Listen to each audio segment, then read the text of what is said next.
Hey gang, Ronan here. As you can see in this game, we've got Squid playing the German Tier 6 submarine U-69.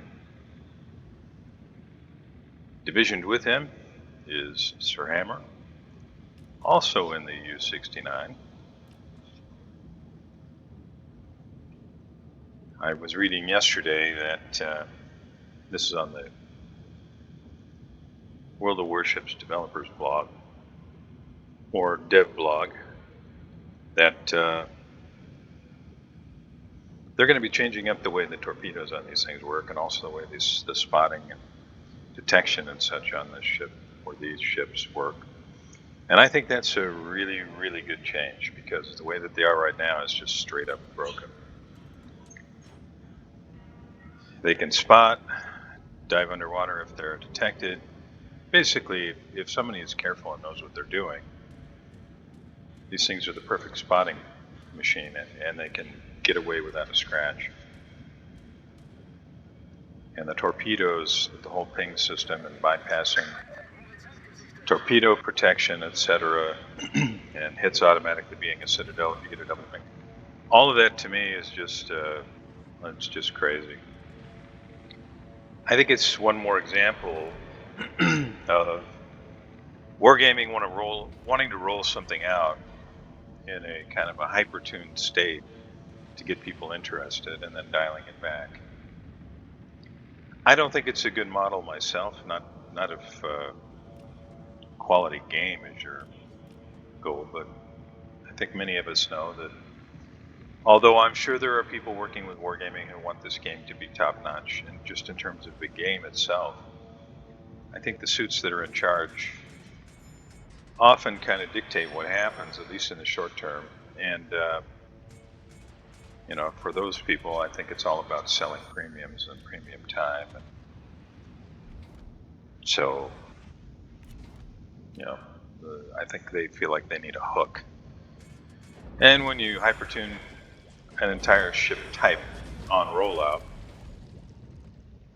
it's one way to do it. Now, if you're not familiar, you're about to see what I'm talking about.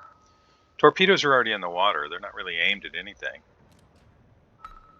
But as soon as there's a ping on a ship, you can see all the torpedoes start heading that direction. And I guess one of the changes that they're going to make is that now, yeah, that poor Trento.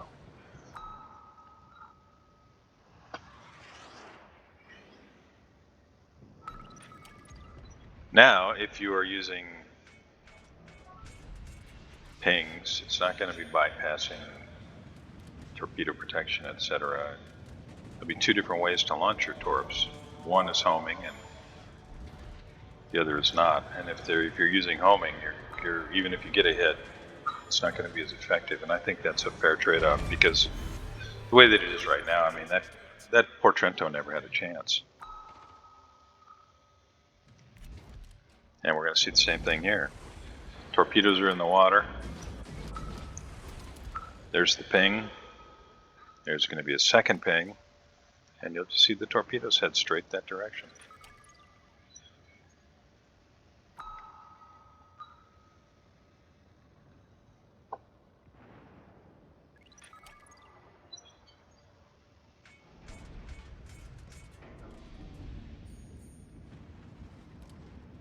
Well, I stand corrected. Fuso has now moved out of range.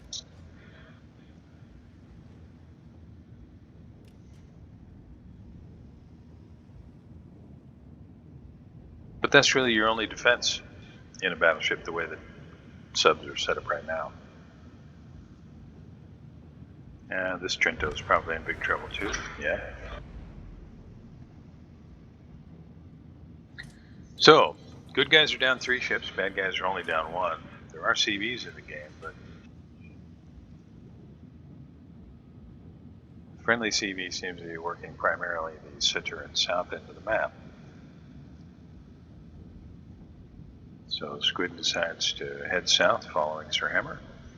Good guys are now down 4 ships. Giulio Cesare he's in big trouble and appears to be burning or flooding.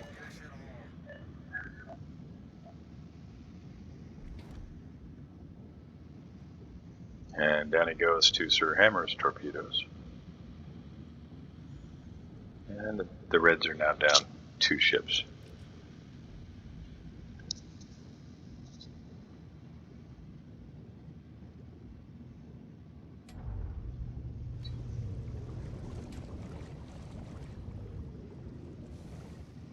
Squid dives down just a bit, making sure he doesn't get spotted by air.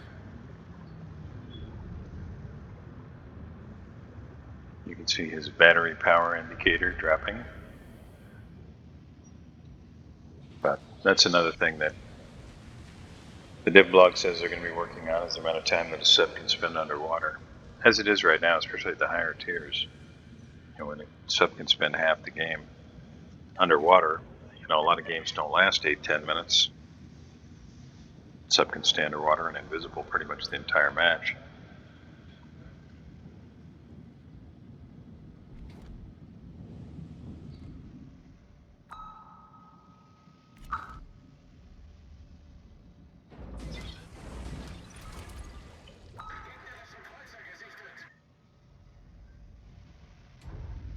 It is not easy to tell where subs are when the indicator is on the surface like that, but the submarine is underwater.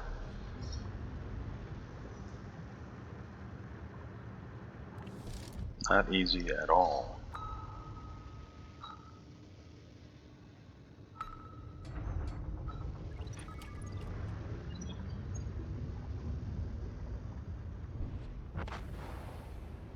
That's alright, SirHamer finishes him off.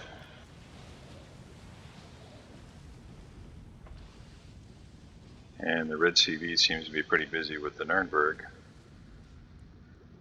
She's going to open the door for the 2 of them to surface and secure the Bravo cap. This game's far from over. It's only a 35-point difference in points. And if they are able to secure the Bravo cap, those numbers will start to tilt in the good guys' favor. Well, I say that, and as soon as I do, I realize, no, the red U-69 is now in the Alpha cap, working to secure that. And the Nürnberg goes down to the Kichquin, but his torpedoes do catch the bad guy. So good guys are down to 4 ships, bad guys are down to 5. Both teams still have their CV. And what will Squid and SirHamer do here? Friendly Ranger is now under threat from the Geneva.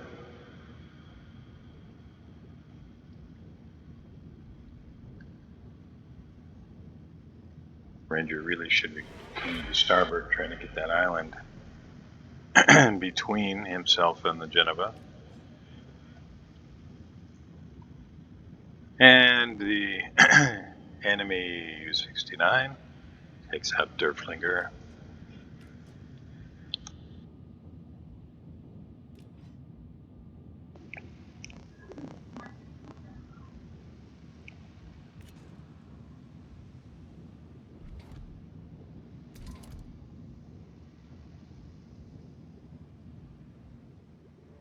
Fuzo's heading back this way.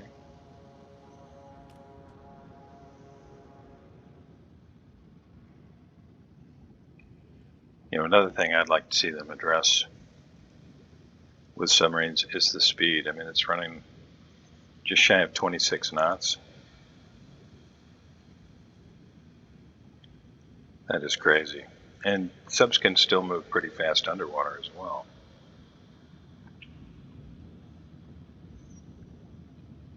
On the one hand, I can understand you want to be able to get these ships into the action, but at the same time, this also provides them a means of escape that is almost impossible to counter.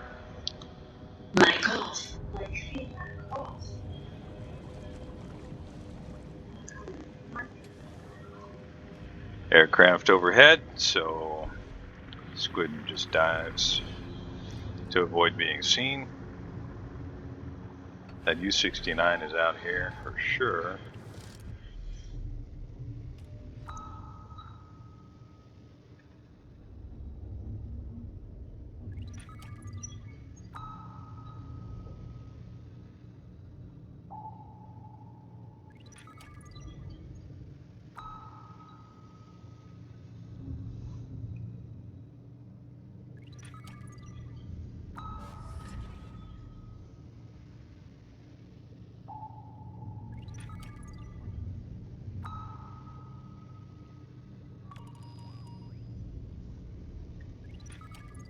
Stoned Gamer 254 manages to ping Squid, and Squid returns the favor and throws some torps into the water.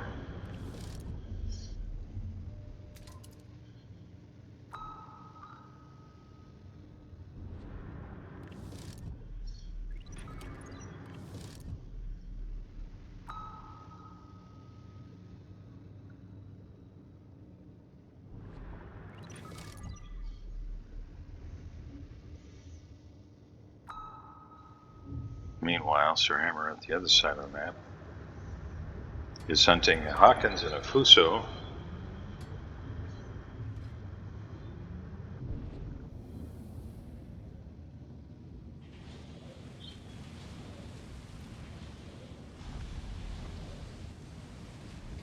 Friendly Ranger finishes off the Fuso. And at this point, both teams now down to 3 ships.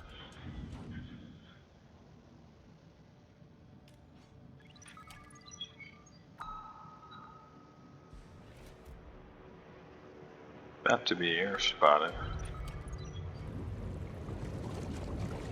That was close. You can see that just by dropping down just a hair, able to avoid being seen. Oh, Hawkins is in big trouble.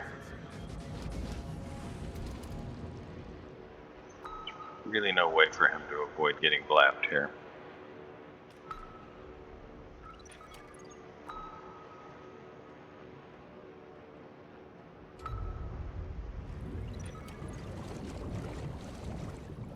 Detected on the surface. Squid dives down to periscope depth.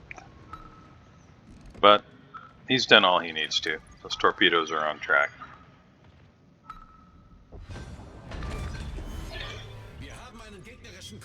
That's kill number 2.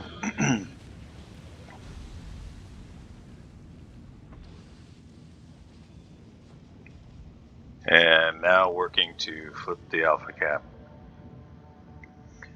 So what do you think about subs? Are they fun? I have to say, you know, I just haven't played them. I think the way that they were drawn up and implemented initially, it was bad for the game, and I really just didn't want to be a part of that. I know that's kind of the old fuddy-duddy approach, but just how I felt. And there were other things that I enjoyed playing, so I just stuck with those and grit my teeth anytime I had to deal with this. I mean, there are little things that have kind of driven me nuts, in addition to the big things that I've mentioned and others. Little things, like if I'm playing the Holland, the torpedoes go out, or excuse me, the depth charges go off the front of the ship, and they go off at weird angles and they go off at a distance. It's very difficult to know when to press the G key. So exciting, G key. Yeah, it's a real thrill to push the key and watch things go over the side of the ship. Anyway,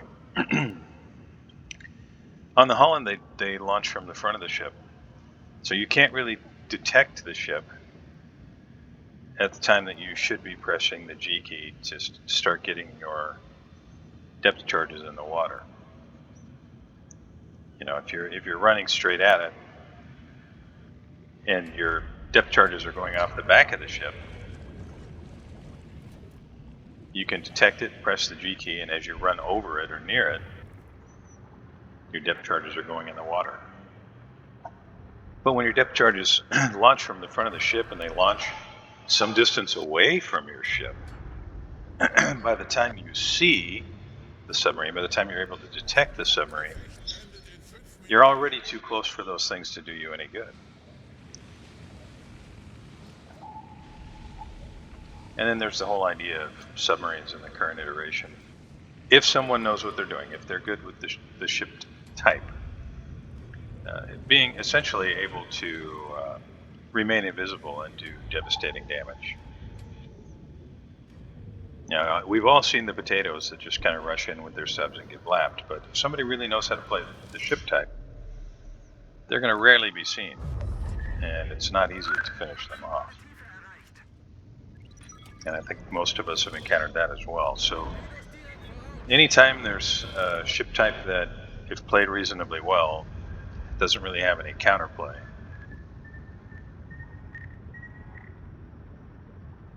they need to change things, and they are. And I think they've made some steps in the right direction. I think there's still a ways to go, but I think they're moving in the right direction with subs. I think subs should, even more so than destroyers, be high risk, high reward. Right now they are low risk, high reward, and I think that's terrible for the game. And I know that some will make the argument, well, they don't have any HP. Look, max HP on this thing's 8,300. But when you can remain practically invisible and it's almost impossible for anything to hit you, how big is your threat, really? Especially when counterbalanced against the threat you represent to ships on the other team.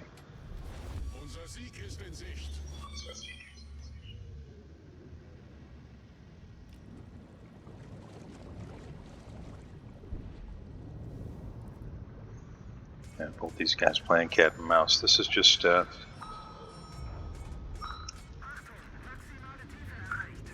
I mean, maybe some would think this is fun. I don't see anything fun about this.